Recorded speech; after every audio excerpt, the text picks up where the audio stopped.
Janganlah kamu takut, sebab aku tahu kamu mencari Yesus yang disalibkan itu. Ia tidak ada di sini, sebab ia telah bangkit. Mari kita menyanyikan lagu pujian 128, Mulia bagi Tuhan yang bangkit. 128.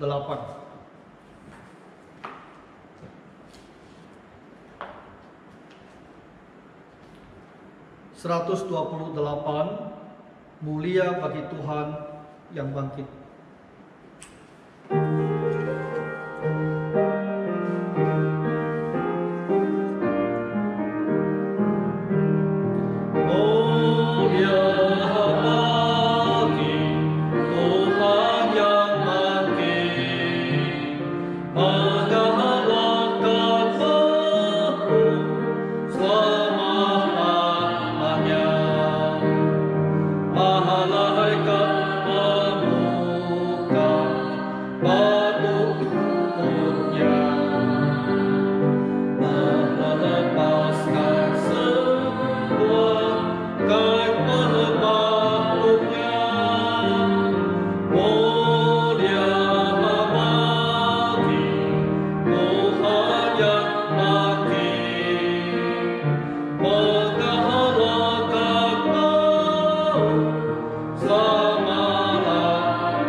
Mari kita berdoa.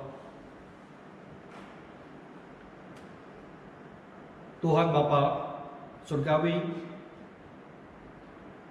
kami hadir ke hadirat-Mu dengan hati yang penuh dengan sukacita.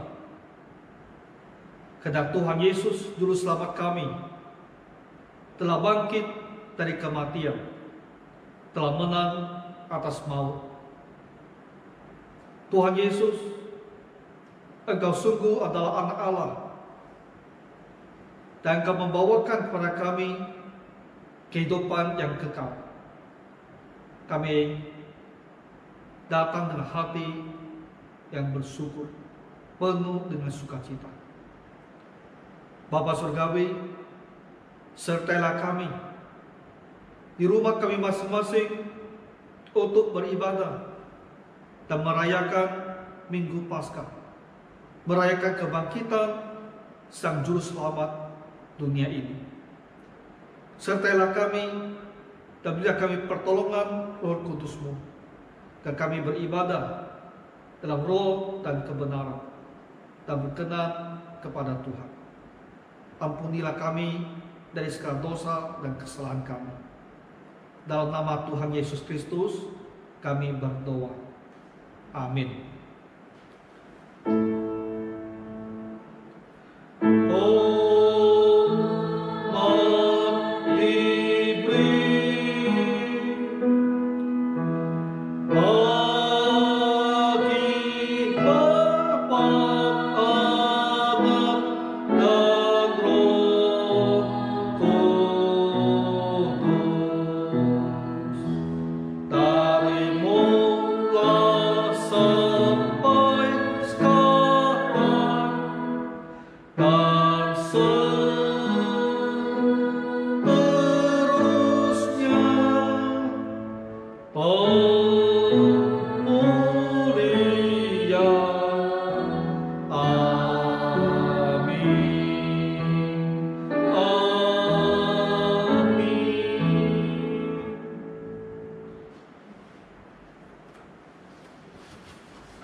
Kita akan membacakan responsoria dari kitab 1 Korintus pasal yang ke-15 ayat 1 sampai dengan 11.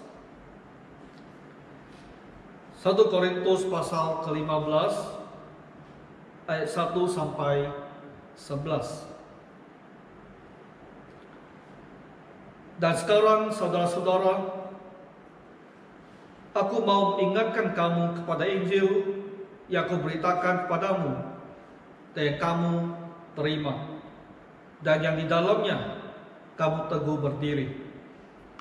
Oleh Injil itu kamu diselamatkan, asal kamu teguh berpegang padanya, seperti yang telah kuberitakan kepadamu, kecuali kalau kamu telah sia-sia saja menjadi percaya.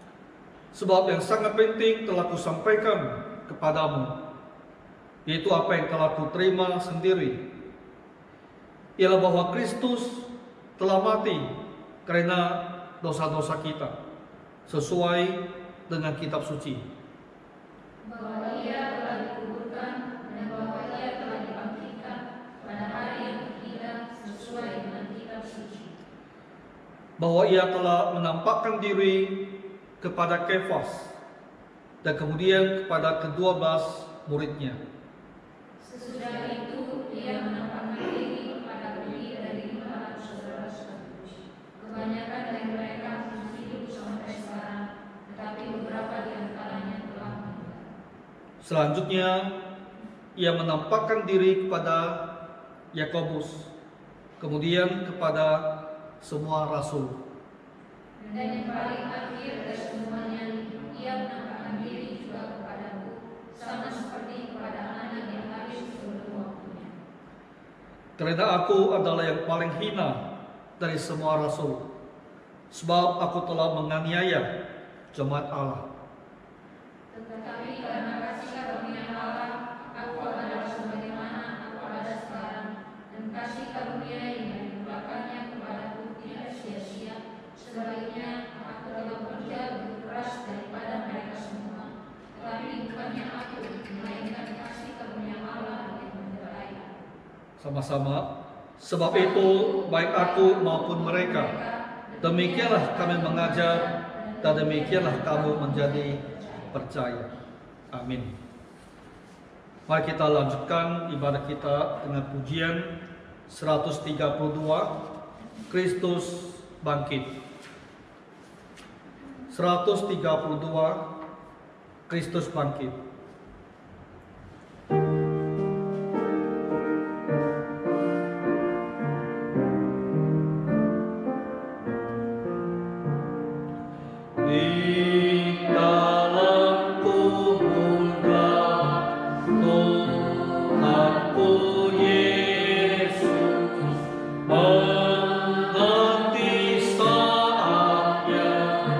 Yesus Tuhan.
Firman Tuhan diambil dari kitab Markus pasal yang ke-16.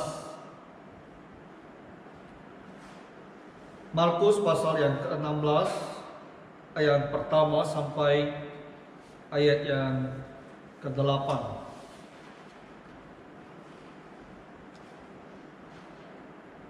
Markus pasal 16 ayat pertama sampai 8. Mari kita dengarkan bersama-sama.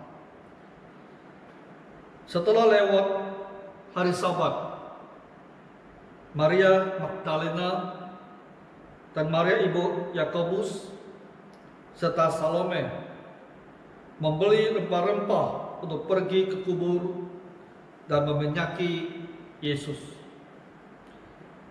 Dan pagi-pagi benar pada hari pertama minggu itu, setelah matahari terbit, pergilah mereka ke kubur. Mereka berkata seorang kepada yang lain, "Siapa yang akan menggulingkan batu itu bagi kita dari pintu kubur?" Tapi ketika mereka melihat dari dekat, tampaklah batu yang memang sangat besar itu sudah terguling. Lalu mereka masuk ke dalam kubur, dan mereka melihat seorang muda yang memakai jubah putih duduk di sebelah kanan. Mereka pun sangat terkejut. Tapi orang muda itu berkata kepada mereka, "Jangan takut, kamu mencari Yesus orang Nazaret yang disalibkan itu. Ia telah bangkit. Ia tidak ada di sini. Lihat, inilah tempat mereka membaringkan dia. Tapi sekarang pergilah. Katakanlah kepada murid-muridnya dan kepada Petrus, ia mendahului kamu ke Galilea. Di sana kamu akan melihat dia seperti yang sudah dikatakannya kepada kamu." Lalu mereka keluar dan lari meninggalkan kubur itu, sebab gentar dan dahsyat menimpa mereka. Mereka tidak mengatakan apa-apa kepada siapapun juga karena takut. Ya Tuhan, memberkati pembacaan firman-Nya. Mari kita sama-sama berdoa.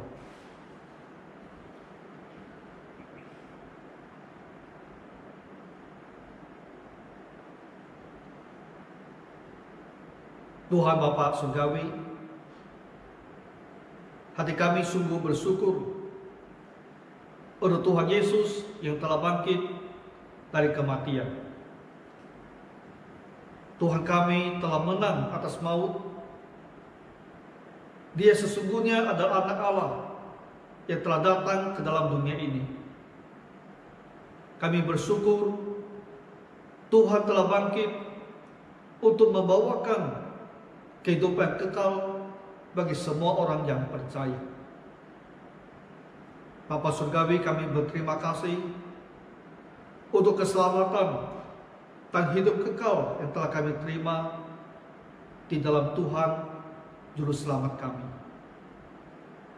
Bapa, kami berdoa, bantulah kami semua, setiap jemaat-Mu, agar kami dengan rajin, dengan tekun, selalu menceritakan kisah kebangkitan Tuhan Yesus kepada keluarga kami dan banyak orang, sehingga mereka yang mendengar juga bisa mengetahui bahwa mereka bisa bertobat dan datang kepada Tuhan yang empunya kehidupan, sehingga mereka juga bisa diselamatkan, memperoleh hidup yang kekal. Bapa Surgawi, kami berdoa pada masa sekarang, ketika kami lebih banyak tinggal di rumah, ketika kami juga tidak bisa hadir di rumah Tuhan, baik untuk kebaktian maupun untuk persekutuan. Tuhan, supaya Engkau peliharakan iman dari semua anak-anak-Mu, iman dari semua jemaat-Mu, sehingga wabah corona ini tidak menjauhkan kami dari Tuhan. Sebaliknya ya Bapa, membawa kami untuk semakin mendekat kepadamu. Bapa Surgawi, kami sekarang juga mau berdoa untuk pemerintahan, untuk wali kota tempat tinggal kami ini di Pulau Batam. Bapa, supaya Engkau menolong wali kota kami untuk memberikan hikmat untuk menentukan kapan mau diberlakukan PSBB ini. Berikan dia kekuatan dan pertolongan-Mu, sehingga semua persiapan untuk kebutuhan masa penerapan PSBB ini bisa disediakan dengan baik, sehingga kota ini bisa melanjutkan hidup dalam ketenangan tanpa ada banyak gangguan. Bapa, kami berdoa supaya Engkau menolong masyarakat di tempat tinggal kami ini, agar semakin meningkat kewaspadaan dan kepedulian, sehingga mereka semua mau tinggal di dalam rumah, menjaga jarak, sehingga penyakit ini tidak semakin menyebar, tapi semakin bisa dikendalikan. Dan mereka yang sembuh, mereka yang sakit, Tuhan, bisa Engkau sembuhkan. Bapa Surgawi, berilah kami semua ketekunan dan kesabaran di dalam masa-masa yang sulit ini. Dan kami berdoa juga, Tuhan, supaya Engkau berkenan untuk secepatnya menghentikan wabah ini, sehingga masa sulit ini cepat bisa berlalu. Bapa, kepadamu lah kami serahkan semua doa dan permohonan kami ini, untuk memohon belas kasihan dan pertolongan daripada-Mu. Saat ini kami mau mendengarkan firman-Mu. Berilah kami, Tuhan, sukacita untuk mendengarkan firman Tuhan. Di dalam nama Tuhan Yesus Kristus kami berdoa. Amin.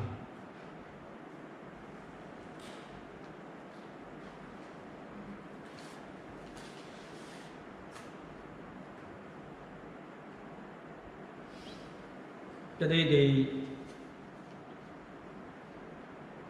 hari Minggu pagi-pagi, Minggu Kebangkitan, 3 orang perempuan ini, yang Maria Magdalena, Maria ibunya Yakobus, dan seorang lagi yang bernama Salome. Firman Tuhan mengatakan bahwa mereka membeli rempah-rempah untuk pergi meminyaki Tuhan Yesus. Hari Sabat berakhir di Sabtu jam 6 sore. Tapi mereka keluar rumah dan pergi mencari rempah-rempah yang dibutuhkan. Kisah ini menunjukkan kasih mereka yang besar kepada Tuhan Yesus. Karena mereka teringat kepada Tuhan Yesus. Mereka teringat Tuhan Yesus yang masih ada di kubur. Dan mereka berpikir apa yang bisa mereka lakukan untuk Tuhan Yesus, yang melambangkan, mengekspresikan kasih mereka kepada Sang Juru Selamat. Jadi mereka beli rempah-rempah itu dari pagi hari, pagi-pagi sekali mereka pergi berjalan kaki, kita pergi ke tempat Yesus ditempatkan, ya, untuk meminyaki Dia. Hal yang dilakukan oleh ibu-ibu ini memberikan kita sebuah teladan yang amat baik, bahwa kita sebagai orang Kristen harus selalu mengasihi Tuhan Yesus. Mereka ini mengikuti Tuhan Yesus 3,5 tahun. Mereka mendengar Dia mengajar, mereka melihat Dia melakukan mukjizat, Banyak hal yang mereka pelajari dan ketahui tentang Tuhan Yesus.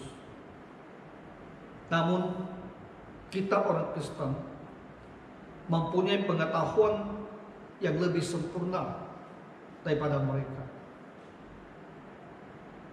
Karena kita sekarang mengenal Tuhan Yesus tidak hanya seperti dikenal oleh ibu-ibu tersebut. Kita bahkan mengenal Yesus sebagai juru selamat yang telah dibangkitkan.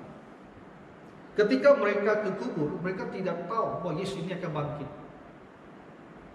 Tapi sedemikian, walaupun demikian, kasih mereka kepada Tuhan Yesus sudah sedemikian besar. Tapi kita sekarang mengetahui Tuhan Yesus ini adalah Tuhan yang bangkit dari maut. Kita mengenal Dia dengan pengetahuan yang jauh lebih sempurna daripada ketiga orang ibu ini. Dengan demikian, kita seharusnya lebih mengasihi Tuhan Yesus. Karena pengenalan yang lebih sempurna harusnya membuat kita lebih dalam mengasihi Tuhan Yesus. Saudara-saudara, kita sekarang masih dalam masa wabah ini, wabah corona. Kita tidak bisa datang ke gereja untuk beribadah. Ini sudah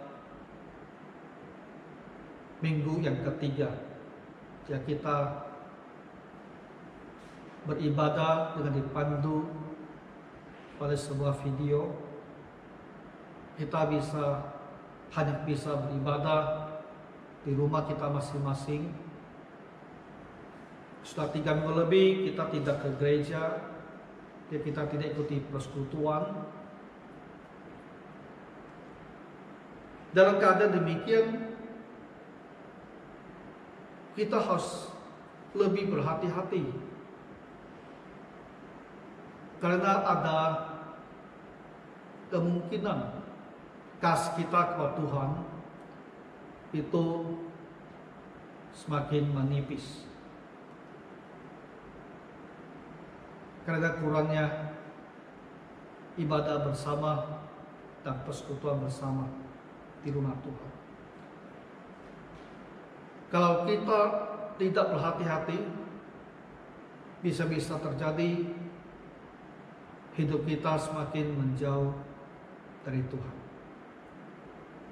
Tapi ketika orang ibu ini mengajarkan kita ya untuk mengasihi Tuhan Yesus, maka ketika mereka berpikir dia sudah meninggal, sudah tidak bersama mereka, hati mereka tetap mengasihinya. Kita yang mengetahui bahwa dia telah bangkit, sekarang duduk di sebelah kanan takhta Allah dan dia hidup, maka kita harus menjaga diri sendiri supaya dalam masa susah ini kita tidak semakin menjauh dari Tuhan, tapi kita akan semakin datang mendekat kepada Tuhan. Jadi marilah kita perhatikan bagaimana kita bersatu teduh setiap hari untuk mendekatkan diri kita kepada Tuhan. Ini sebuah cara di mana kita bisa tunjukkan dan memelihara kasih kita kepada Tuhan Yesus. Kasih kita ini juga perlu ditunjukkan dengan perbuatan. Kalau ketiga orang ibu ini mereka mau datang meminyaki tubuh Tuhan Yesus, berbuat sesuatu yang baik, bahkan hanya untuk tubuh Tuhan Yesus yang mereka pikir sudah meninggal.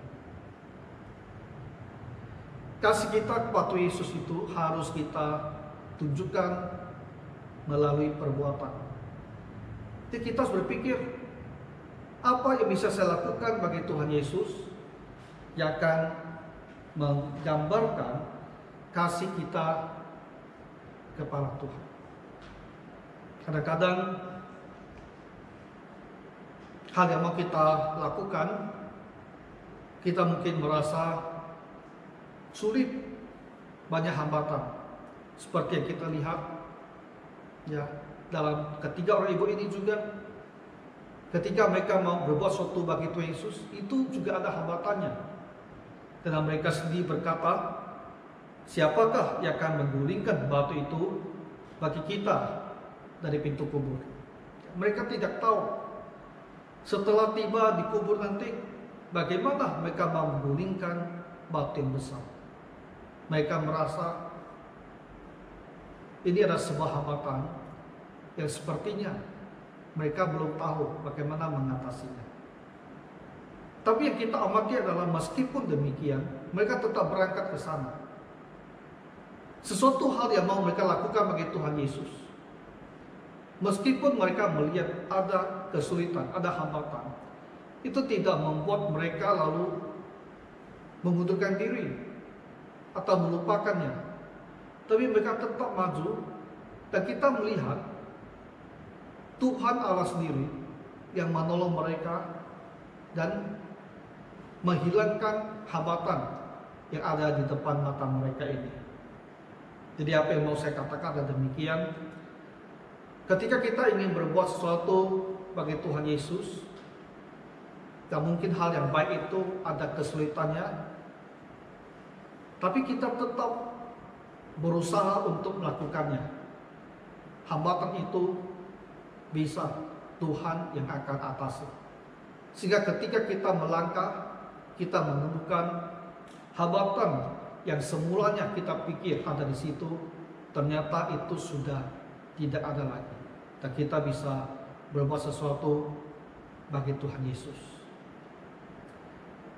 Ya, pada masa sekarang, masa susah ini,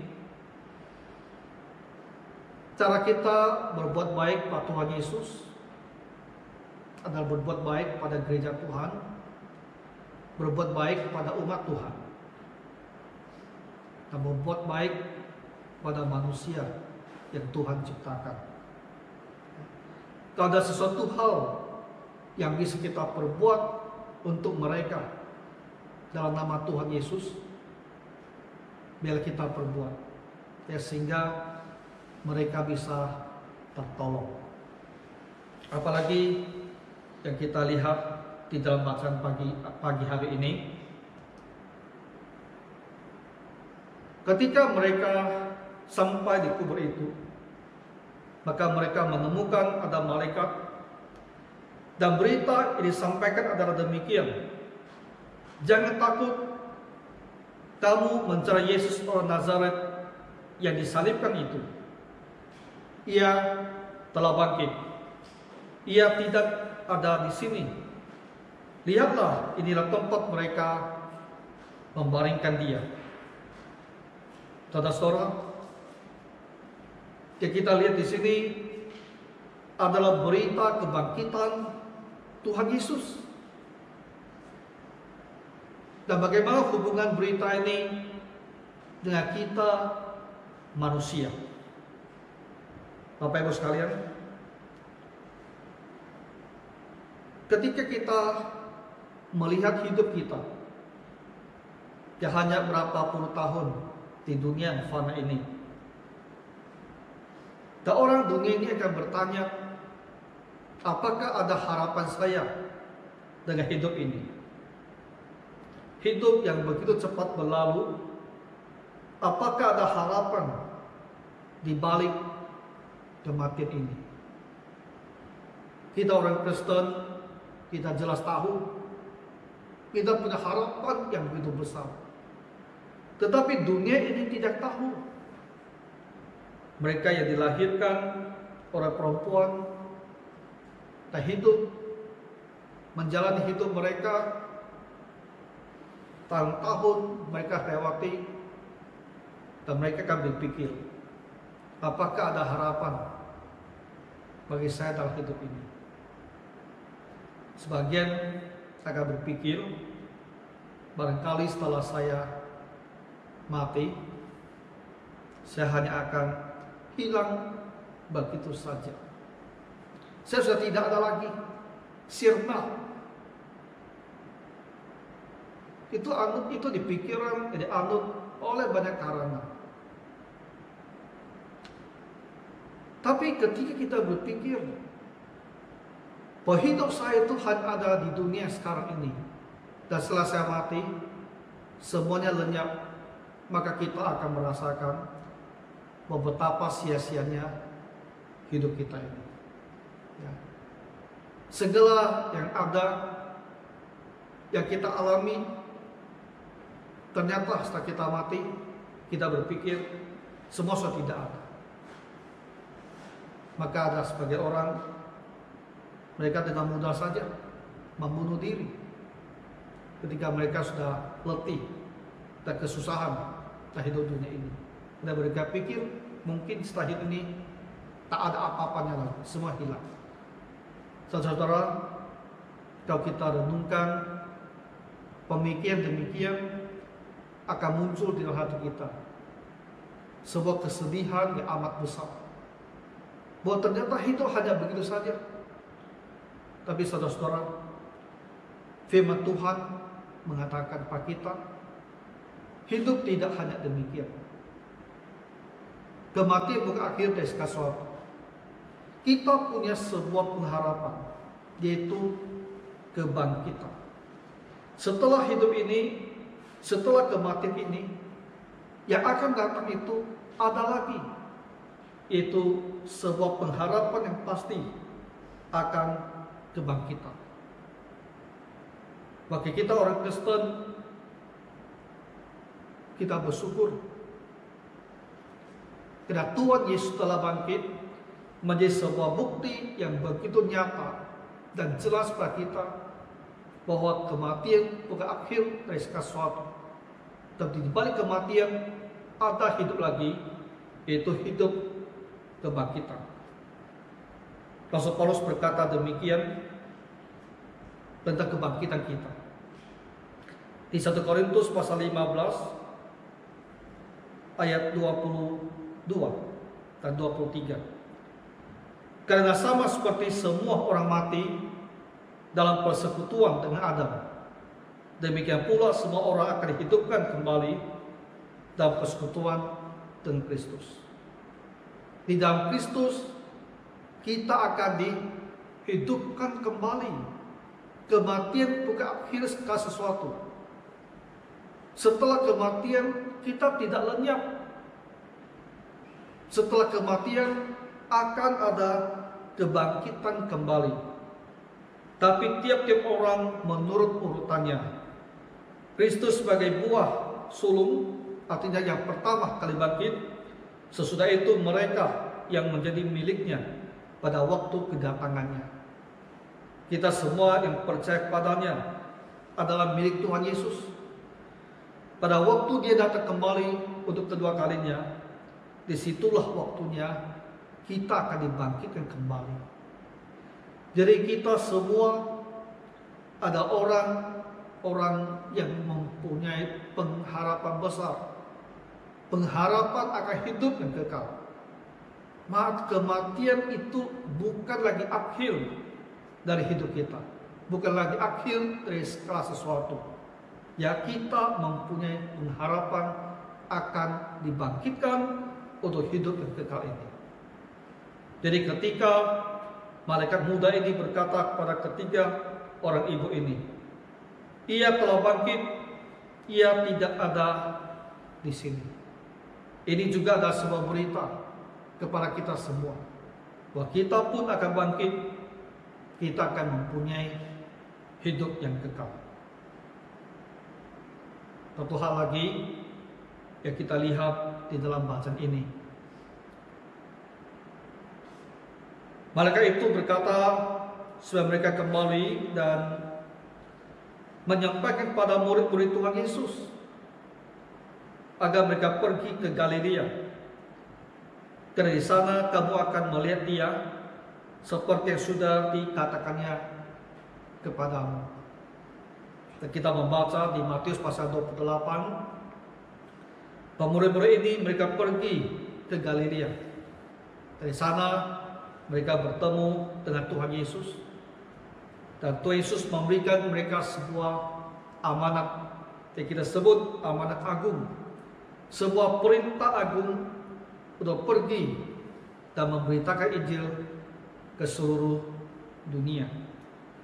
Kebangkitan Tuhan Yesus, berita yang begitu baik, berita yang membawa kita pengharapan hidup kekal, langsung disertai oleh sebuah pengutusan, oleh sebuah perintah untuk memberitakan kabar kebangkitan Kristus ini.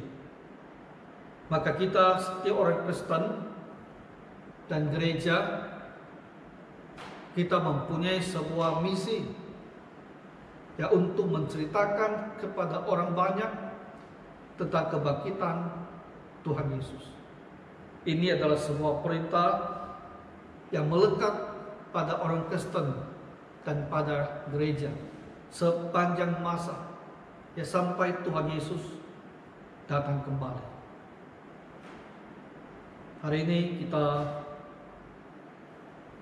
membaca kisah kebangkitan Tuhan Yesus. Dan 3 hal yang kita pelajari. Pertama, kita ingatkan, ya, untuk lebih mengasihi Tuhan Yesus. Dan kedua, kita diingatkan kembali dengan sukacita besar bahwa kita ada orang-orang yang mempunyai pengharapan sedemikian besar, pengharapan akan hidup yang kekal. Dan kita juga ingatkan kembali untuk dengan tekun mengabarkan Injil, menceritakan Yesus yang telah bangkit kembali ini. Kiranya Tuhan menolong kita semua. Mari kita berdoa. Tuhan Bapa Surgawi, bantulah kami semua untuk menerima firman ini, supaya kami bisa melakukan firman-Mu di umat yang berkenan di hati Tuhan. Berkatilah semua keluarga yang beribadah di rumah mereka masing-masing. Dalam nama Tuhan Yesus kami berdoa. Amin.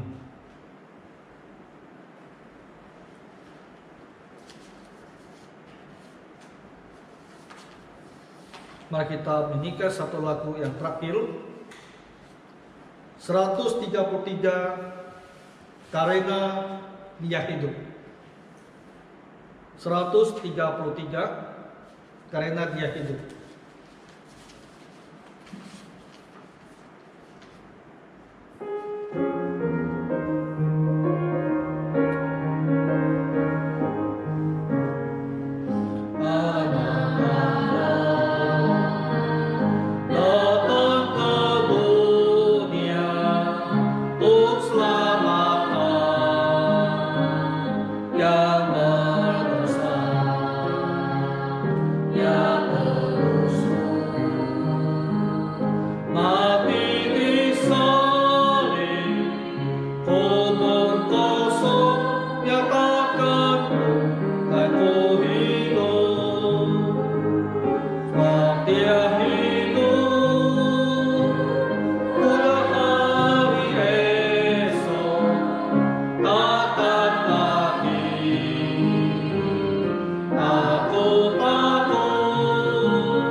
Kiranya kasih karunia Tuhan Yesus Kristus dan kasih Allah dan persekutuan Roh Kudus menyertai kita sekalian dari saat ini sampai Tuhan Yesus datang kembali. Amin.